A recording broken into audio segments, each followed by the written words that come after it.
Iran imewasilisha rasmi pendekezo lake jipya kabisa la mazungumzo na Marekani kupitia wapatanishi wa Pakistan, hatua inayotafsiriwa kama juhudi mpya ya kidiplomasia katikati ya mvutano mkali wa kijeshi na kisiasa unaoendelea katika eneo la Mashariki ya Kati.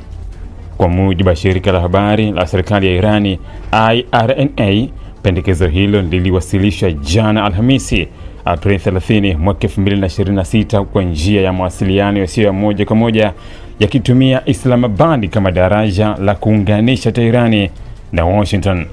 Hatua hii inakuja wakati hali ya usalama katika eneo hilo ikiendelea kuwa tete, huku uwezekano wa kurejea kwa mapigano makubwa ukitajwa na wachambuzi wa kimataifa. Iran, ambayo kwa muda mrefu imekuwa ikisisitiza kuwa haitafanya mazungumzo chini ya shinikizo la kijeshi, sasa inaonekana kubadili mbinu kwa kuwasilisha mapendekezo kwenye mfumo wa hatua kwa hatua, yakilenga kupunguza mvutano kabla ya kushughulikia masuala magumu zaidi.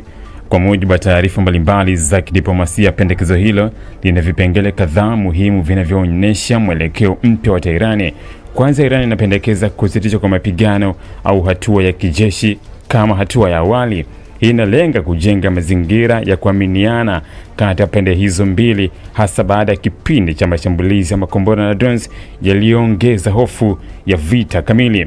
Pili, Irani inapendekeza kufunguliwa tena kwa mlango wa Hormuz, njia muhimu sana ya usafirishaji wa mafuta duniani.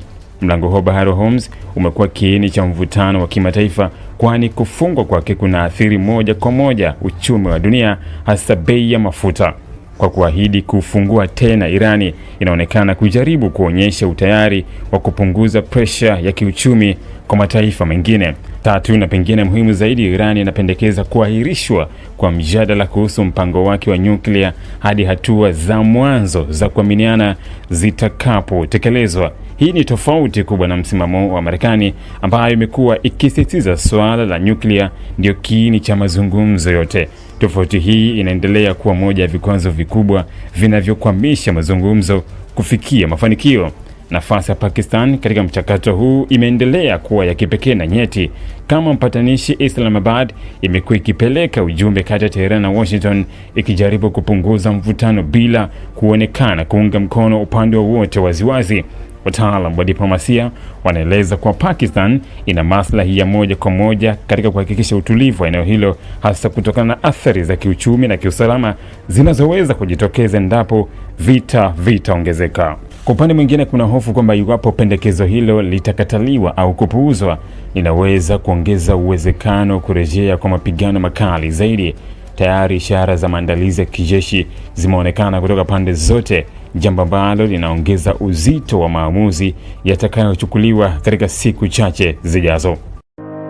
Ili kuwa mwanafamilia bora wa Global TV, usisahau kusubscribe, like, kushare na kucomment. Baada ya kusubscribe, bonyeza alama ya kengele ili kupata taarifa kwa kila video inayopanda Global TV Online.